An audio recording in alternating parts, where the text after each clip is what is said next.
mwiherekanwa bubasha cyangwa se mwisimburanwa ku mwanya wo kuyobora kiliziya gatolika ku isi. Ijambo igitsina gore bisa nk'aho ari inkuru mbi cyane mu matwi y'abakuriye kiliziya ndetse n'abakirisitu ba kiliziya muri rusange. Ibi turabivuga uyu munsi kubera ko uramutse ufashe umwizero umwe ugafata umwe uzi cyane cyangwa se usobanukiwe neza iby'idini rya gatolika neza, warangiza ukamubaza niba igitsina gore gikwiye kugira ububasha bwo guhagararira kiliziya gatolika ku isi, yahita akubwira byihuse cyane ko ibyo ntaho byabaye ndetse nta naho bizaba. Uramutse uzanye impaka zimwemeza cyangwa se zimuvuguruza kuri iyo ngingo izo arizo zose tutitaye ku zo arizo, mwaburana hafi kugeza murwanye, cyangwa se byabura gica bikarangira buri wese agize ati emera ibyawe nanjye nemera ibyanjye. Ariko nanone hari ikibazo. Ese koko mu mateka ya kiliziya gatolika nta na rimwe byigeze bibaho ngo igitsina gore gihagarariye kiliziya mu gihe runaka? Kuva kiliziya gatolika yabaho cyangwa se hashingwa ku isi, abakuru bayo bari abagabo nk'uko byanditswe mu gitabo cyagenewe kwandikwamo abapapa bose bazayihagararira.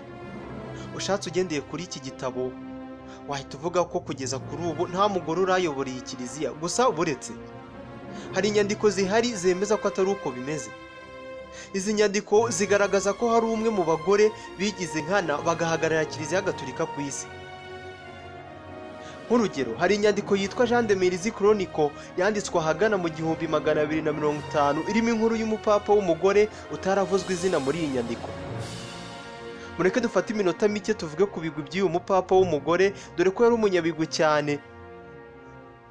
Turebere hamwe icyatumye uyu munsi atandikwa mu gitabo cyangwa se muri liste y'abapapa bakuriye kiliziya gatolika bemewe. Ese byamugendekeye gute? Nyuma y'uko yavumbuwe ko yari umugore, dore ko umugore guhagarara kiliziya gatolika byari ikizira ndetse na n'uyu munsi bigifatwa nk'ikizira. Njye nitwa Samuel Mugisha, iki kiganiro cyitwa Menya Byinshi.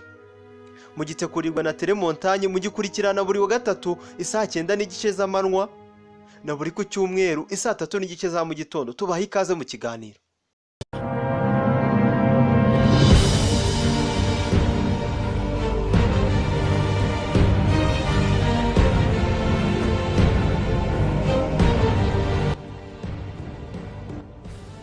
Uyu mupapa w'umugore yamenyekanye ku izina rya Papa John. Bivugwa ko yahagarariye kiliziya gatolika imyaka itari myinshi mu bihe byo hagati cyangwa se muri Middle Ages mu rurimi rw'icyongereza. Bivugwa ko kandi Papa John yayoboye kuva mu mwaka wa 855 akageza mu mwaka wa 857. Inkuru ye bwa mbere na mbere yagaragaye mu bizwi nk'inyandiko ziba zibitse ibintu byabayeho mu mateka, gusa nanone bikaba byanditswe neza ku buryo byerekana uko ibyo bintu byagiye bikurikirana neza nuko byagiye biba. Izi nyandiko bazita Chronicles. Iyi nkuru ye yamenyekanye mu kinyejana cya 13, nyuma yaho yaje gukwirakwira Uburayi bwose.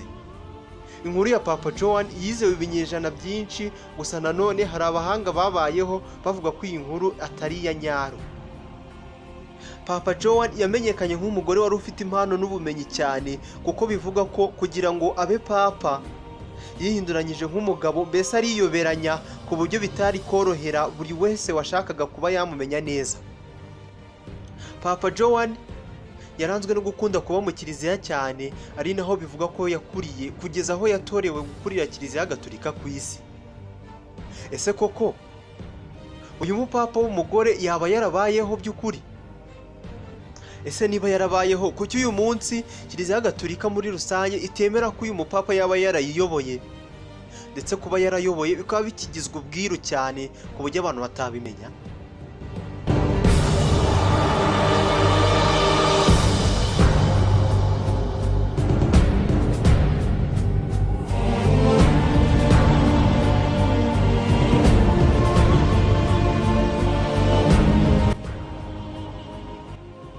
Umugabo witwa Jean de Meyer, muramwibuka, twamuvuze. Mu nyandiko ye y'uruherekane rw'amateka yise Jean de Meyer Chronicle yanditsemo inkuru y'umupapa w'umugore, gusa ntiyamuvuga izina muri iyi nyandiko.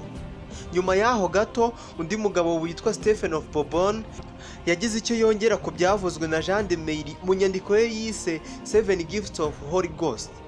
n'uyishaka muri Google uraza kuyibona. Hari undi mugabo ari nawe turi bwibandeho cyane witwa Martin of Opava. Uyu we yaje neza asobanura iby'ubwiru by'umupapakazi wahagarariye kiliziya gatolika ku isi, gusa ibye bikaza kugirwa ibanga rikomeye cyane. Martin mu nyandiko ye yise Chronicon Pontificum et Imperatorum yanditse ko izina ry'uyu mupapakazi ko yitwaga John Anglicus of Mainz, tugenekereje mu kinyarwanda yitwaga Yohana Anglicus wahitwa Mainz. Ni ahantu hitwaga Mainz muri icyo gihe. Martin yakomeje avuga ko Papa John yategetse hagati y'uwitwa Papa Leo wa kane na Benedict wa gatatu. Tugendeye ku nyandiko ya Martin yanditse agira ati John Anglicus yavukiye ahitwa Mainz. Yabaye papa w'imyaka 2, amezi 7 ndetse n'iminsi 4. Yitabye Imana ari muri Roma. Nyuma yaho yuko yitabye Imana habayeho ikiruhuko cy'ukwezi mu myanya ya gipapa. Akomeza avuga ko bigirwaho impaka ko John yari umugore. Yari umukobwa wajyanwa ahantu hitwa Athens, aha ni muri kapitali cyangwa se mu murwa mukuru w'igihugu cyitwa Ubugiriki uyu munsi. Aha yarahajyanwe yambaye nk'abagabo, hanyuma niho yaje kungukira ubuhanga n'ubumenyi butandukanye, hanyuma agasubira muri Roma. Papa John yigishaga abanyeshuri be kuzamura ubushobozi bwabo bwo gutekereza, bigatuma bongera n'ubumenyi rusange ari byo bizwi nka liberal arts. Aba ni abanyeshuri ba Papa John yigishaga ibi bihe. Ubuzima bwa Papa John, ubwinshi ndetse no mu kwiga bye byabereye mu mujyi. Hanyuma yaje guhitwamo atorerwa kuba papa. Mu gihe yari papa yaje gutwita kubera ubujiji bwo kutamenya igihe cya nyacyo gutwita byari kubaho cyangwa se byari bubereho. Papa John yaje kubyara umwana we wa mbere mu gihe yari mu rugendo hagati y'abantu benshi babaga batonze umurongo ku mpande zombi. Papa akabanyuramo hagati. Mbese ni nka kumwe Yesu Kristo yanyuze hagati y'abantu bamusasira ibibabi ndetse bamusasira n'imyenda. Icyo gihe yari ageze mu kayira kavaga hitwa St Peters yerekera hitwa Lateran. Ako kayira kera bakitaga Via Sacra cyangwa se the Sacred Way, gusa uyu munsi bakita Cyane the Street. Ako kayira kari hagati y'ahitwa Colosseum n'urusengero rwa Saint Clement. Akimara kubyara ntiyaharenze, yarahaguye ndetse nyuma y'urupfu rwe bivugwa ko ari naho yaje gushingurwa. Niko inyandiko ya Martin of Opava ibisobanura.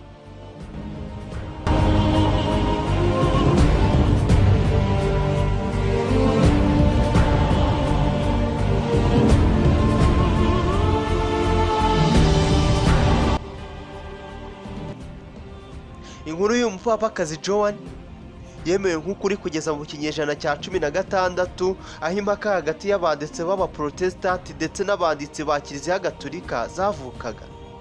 Izo mpaka ziswe story into the question.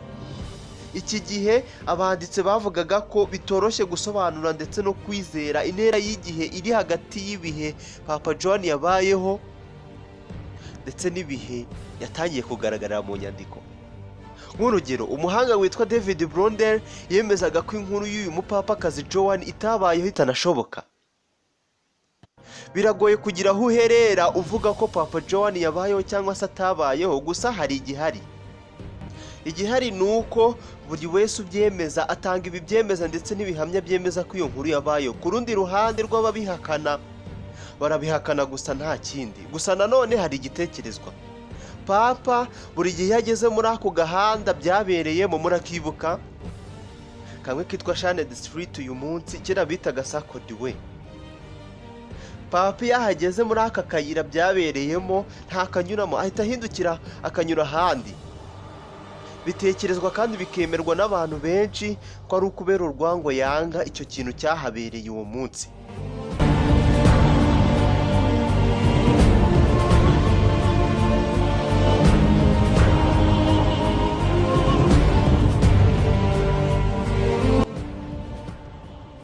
Ni nasoje ikiganiro menya byinshi cy'uyu munsi. Ikiganiro mbashimira kuba mukurikira.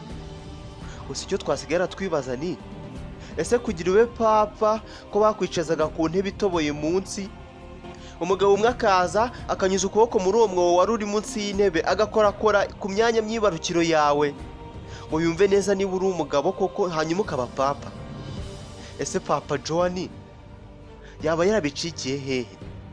Tubararikiye kuzakurikirana ikiganiro cy'ubutaha. Iki kiganiro cyitwa Menya Byinshi, ni icya Telemontanye, mugikurikirana buri wa gatatu isaa 9:30 z'amanywa na buri ku cyumweru saa 3:30 za mu gitondo.